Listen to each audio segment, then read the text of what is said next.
Então vamos lá? Bom, eu tenho recebido perguntas, né, sobre qual a minha opinião sobre o ano de 2022, o que vai acontecer no mercado, como é que estão as coisas, o que a gente tem que fazer, para que rumo que a gente tem que ir. E as notícias que eu tenho para você que talvez seja mais curto prazista, né, para você que fica muito preocupado com o que vai acontecer amanhã, o que vai acontecer semana que vem, não é das melhores, né? O que eu posso te garantir é que vai piorar bastante antes de melhorar. Isso não é uma opinião, eu preciso explicar para vocês em que base de raciocínio que está isso, o que eu quero dizer com piorar, de que forma que eu estou dizendo, mas vai piorar bastante antes de melhorar. Então, a única coisa que eu vou pedir antes da gente começar a explicar aqui essa dinâmica do ano que vem, alguma coisa nesse sentido, eu vou pedir o seu like na confiança, né? Eu quero aqui o seu like agora na confiança se você é um sardinha raiz. Se você não é, cara, não precisa deixar o like. Você nunca viu um vídeo meu na vida e você chegou aqui agora e você tem toda a razão de ser desconfiado. Deixa o like na hora que esse vídeo te trouxer alguma informação. Putz, cara, esse cara aqui me deu uma sacada agora, isso aqui me ajudou e tal. Você, deixa o like. Agora, antes disso, não precisa se inscrever no canal, você pode e é de graça, né? Esse ponto é muito importante porque se você se inscreve no canal aí, você vai fazer parte do canal que vai ser o maior canal de bolsa de valores e mercados, né, do planeta, em breve. Faltam só 4 milhões e 600 mil inscritos para a gente chegar nessa meta. Então você pode contribuir com isso.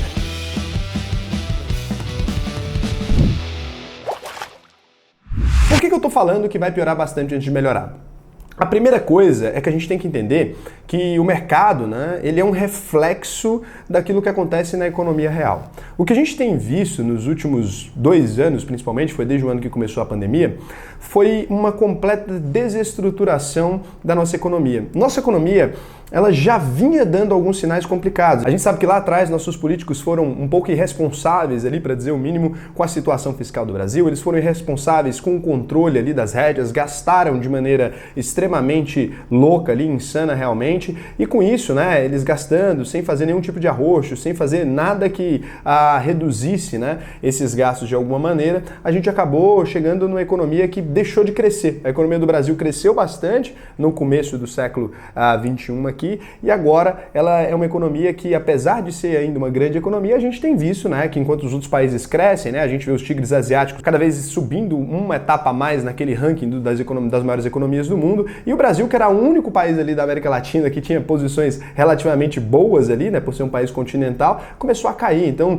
não é um bom ano, né? Atrele isso ainda à desindustrialização do Brasil de modo geral. Qual foi a última vez que você viu algum produto fabricado no Brasil, né? Então a gente está perguntando aí de produto do dia a dia, um mouse, alguma coisa. Qual foi a última vez que você viu um produto que está escrito, ó, feito no Brasil, né? Já faz algum tempo, eu não tenho visto mais muita coisa, a gente vê uma coisa ou outra assim, mas muito difícil, um fone de ouvido, alguma coisa que você encontra ali que foi feito no Brasil. Então a gente tem essa importação cada vez maior, né, de produto acabado da China. O mercado brasileiro deixou de ser competitivo, é muito imposto em cima da produção, é muito imposto em cima de logística, é muito dinheiro gasto para transporte, é muito dinheiro gasto para tudo. Acabou fazendo mais sentido trazer um negócio que está em outra ponta do planeta lá do que simplesmente fazer aqui. Então a gente assistiu esse fenômeno e aí, enquanto o Brasil estava com todos esses problemas ali, uma certa dificuldade de se equilibrar, uma instabilidade política, troca político, um vota uma melhoria, outro piora um negócio, outro melhora um negócio, no meio disso tudo a gente tem uma pandemia, né? Enquanto a coisa aqui tá roxa, o negócio está complicado, a gente tem uma pandemia, essa pandemia agrava e muito a situação econômica do nosso país, coloca um pessoal em casa, tem ainda um problema das empresas não terem condições ali de se sustentar com esse movimento econômico das pessoas sem consumir, as pessoas também, as indústrias também praticamente paralisadas por falta de insumo, várias coisas acontecendo, muita coisa complicada. A gente vem com uma injeção de dinheiro na economia praticamente sem lastro na produção, então a gente vê um aumento da inflação, as coisas muito complicadas, e aí com isso a gente teve esse cenário que a gente teve agora, né? Os índices, realmente, o PIB do Brasil sem subir, a gente tem ali alguns problemas na economia um pouquinho estagnada, né? Muita gente falou, inclusive, que a gente entrou no cenário de estagflação, né? Estagnação no crescimento do PIB com inflação, que é um cenário um pouco raro. Normalmente, quando você tem inflação, você tem um aumento no PIB ali, de certa forma, porque é dinheiro injetado na economia que circula mais, né? Então deveria ter até um relativo aumento no PIB, não aconteceu. A gente entrou num cenário bem complicado, né? E agora a gente entra no ano que vem, como o Brasil, né, abusou um pouquinho aí, pesou na mão nesse corte de taxa de juros.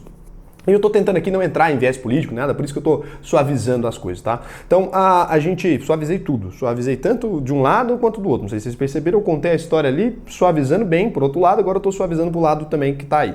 Então, a gente teve ali um pouco de, talvez, exagero nesse corte de taxa de juros, diminuiu demais a taxa básica de juros, e com isso a gente teve uma aceleração ali, né, da construção civil, aqueles números e tarará, muito dinheiro na economia, fez também um aumento, né, dos auxílios e tudo, aquela coisa toda, tudo isso combinado num momento de crise, com baixa produção, a gente viu um cenário de inflação em alta, que já era previsto. Eu falei lá atrás, pode clicar aqui em todos os vídeos que eu falei, inflação, muito antes da inflação vir. E lá naquela época, se você voltar agora, tem um monte de comentário de gente falando, profeta do apocalipse, vai vir inflação de onde? A economia tá bombando. Gente, não existe, né? Injeta dinheiro na economia, inflação.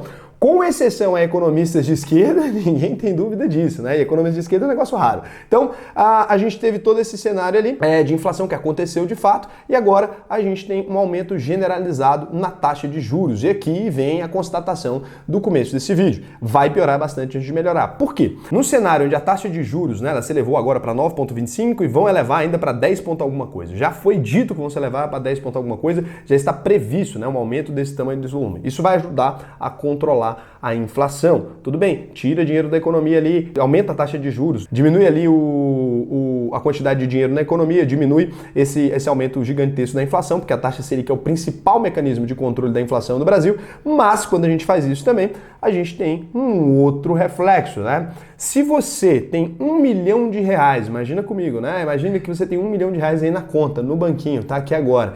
Você pensa em abrir um negócio, você vai ter que se expor a sei lá que risco, né? Uma doideira, cara, para você vai ter que se expor a sei lá que risco de abrir ali, quem sabe uma padaria ou abrir um supermercadinho. Você vai abrir isso ali e para você conseguir abrir, você vai ter que injetar quase todo esse capital, porque tudo tá caro, um lote tá caro, o que tá caro, construção tá caro, tudo tá caro no cenário inflacionário. Você vai ter que injetar todo esse dinheiro ali na economia para você break-var, que a gente fala, ou seja, empatar daqui 2 anos. Então, assim, break-var significa parou de dar prejuízo. Tô nem falando que você vai lucrar, parou de dar prejuízo aí. Quem sabe você consiga ser muito bom. Vamos falar que você vai break-var em 6 meses, né? Você vai chegar no break-even ali, ou seja, os seus gastos vão ser iguais ao seu faturamento ali.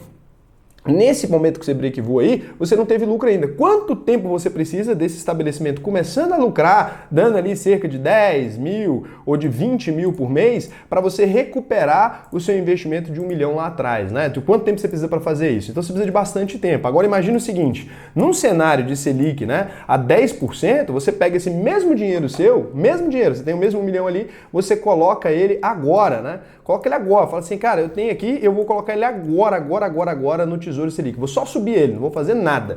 Vou subir ele para o Tesouro Selic e você tem aí R$ 8.333 entrando na sua conta todos os meses sem você fazer absolutamente nada, né? Então é aquela. Em um cenário de juros desse tamanho, fazer nada é praticamente a melhor solução, né? Para um monte de gente, que tem um monte de gente que tem medo de empreender. E quando essa pessoa observa ali que a taxa de juros está nesse tamanho, a pessoa fala, não vou fazer simplesmente nada.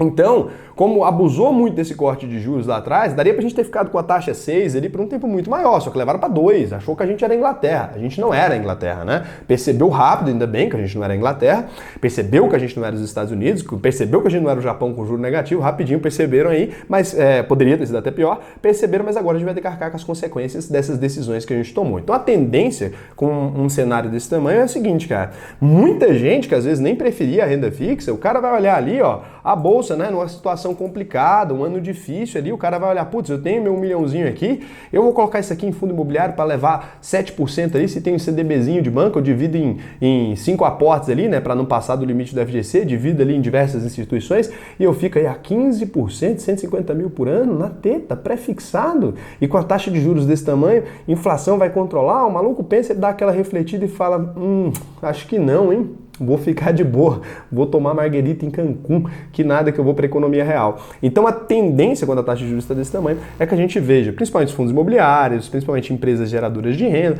a gente vê essas empresas dando aquela combalida. Agora, fica aqui a mensagem para você, não seja, e aí decora comigo, não seja um mãozona de alface. O que é mão de alface? Já viu um goleiro que vai pegar a bola, a mãozinha dobra assim, ó? Tem gente que é assim no mercado financeiro. Então você está aqui investindo em ações, né? Você estava ali pegando uma fase, cenário de juros baixo, inflação subindo, veio pandemia e deu aquela palmolescência, né, do idoso ali. Então você teve essa palmolescência, agora, né, que você tá ali, putz, no trem zoado, né, a coisa tava rolando um clima ali, você tá na palmolescência, você vai fazer o quê, né? Você vai ter que tomar um viagrinho aí, vai ter que ajudar a vida. O que você vai fazer agora? Esse é o momento de você investir, cara. Nesse cenário, ele não é eterno, então a economia não fica assim para sempre. Nesses cenários, né, em que a gente tem uma grande oportunidade, é que eu não gosto de falar assim, né? Mas a crise, essa crise desse tipo, a crise financeira, ela é uma grande oportunidade para você vir aqui, pegar o seu rico dinheirinho e comprar uma parcela cada vez maior de uma empresa. Se você aproveita para comprar negócios nos momentos em que ninguém quer comprar negócios, você está pagando, por exemplo, agora, se você pegar, ó, PL do Ibovespa, vou até pegar aqui para vocês ao vivaço, aqui é sem roteiro, né? Que aqui é assim. Então, se você pega o PL histórico do Ibovespa, olha só, bonitão, quanto você acha que está o PL histórico do Ibovespa, né? O preço-lucro. Então, você está pagando aqui 6,50 vezes, né? 6,50. Então, assim, 6 vezes lucro. Você estava pagando, em janeiro de 2021, você estava pagando 22,95. Então, assim, o lucro das empresas de bolsa, eles não necessariamente diminuem. Os concorrentes deles são empresas pequenas, né? Que são menos concentradas. Essas empresas acabaram quebrando ali na pandemia, tem dificuldade e tudo. Então, essas empresas estão com lucro muito maior e o preço por ação diminuindo. Se você estava comprando ali a 22,95 de PL, você lá cheirosão, bonitão, né? Tava lá animadaço, é bolsa, é bolsa, é bolsa. Agora tá a 6,50. Chegou o grande momento. Então, toda vez que você vê uma orelha seca, aleatório, que não sabe o que tá falando, fala assim, acabou, o B3 morreu, sabe o que, cara? Significa que tá num momento maravilhoso para você. Você entrou no mercado, você não tinha oportunidade de comprar grandes participações em empresas por esse preço. Agora o mercado tá aqui, ó, pá, lá embaixo, ninguém quer. Esse é seu grande momento, porque na hora que tiver em alta de novo, você vai querer só cair, você vai estar pagando o preço que às vezes não é muito inteligente. Então, é aquela...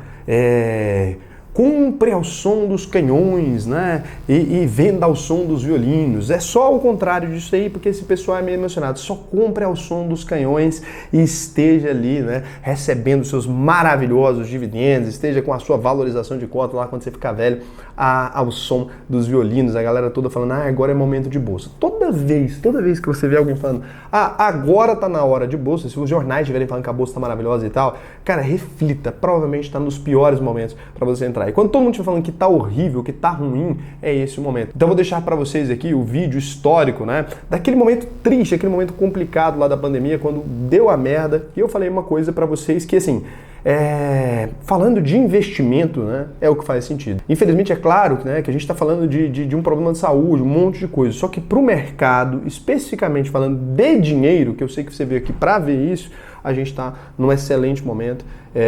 Esse não é um momento ruim para você comprar. O mercado está em queda, o mercado está ruim para quem estava muito posicionado, por exemplo, porque essa pessoa fica com medo, alguma coisinha. Mas esse é o momento da pessoa que estava posicionada posicionar mais. Imagina assim, Raul, eu investi 100 milzinho lá, tô perdendo. Você imagina quanto é o tamanho da minha posição em bolsa. Meu patrimônio diminui assim, normal. E aí a gente aproveita, compra mais, trabalha, compra mais. Na hora que o negócio subir, você nem vai lembrar disso aí. Então é o seguinte, faça aquilo que você tem que fazer. É por isso que eu ensino sempre os meus alunos lá dentro da escola, né? Eu falo, cara, presta atenção, esses são os momentos, esse aqui é a coisa certa, é planilha, segue a planilha, segue o combinado, ele não sai caro. Se você ficar surfando cada onda, isso aqui não é igual moda não. Fala assim, moda verão, moda primavera, agora é sei lá o quê. Você tem que manter uma essência, manter o investimento acontecendo, tá bom? Então já se inscreve no canal e tarará. E lembrando, se você comentar qualquer coisa nesse vídeo aqui, já tá sabendo, fim de semana, lá no perfil do Instagram, @ORaulSena, para você que não segue ainda, comentou aqui qualquer coisa, só ir lá no fim de semana que você pode ter ganhado algum prêmio.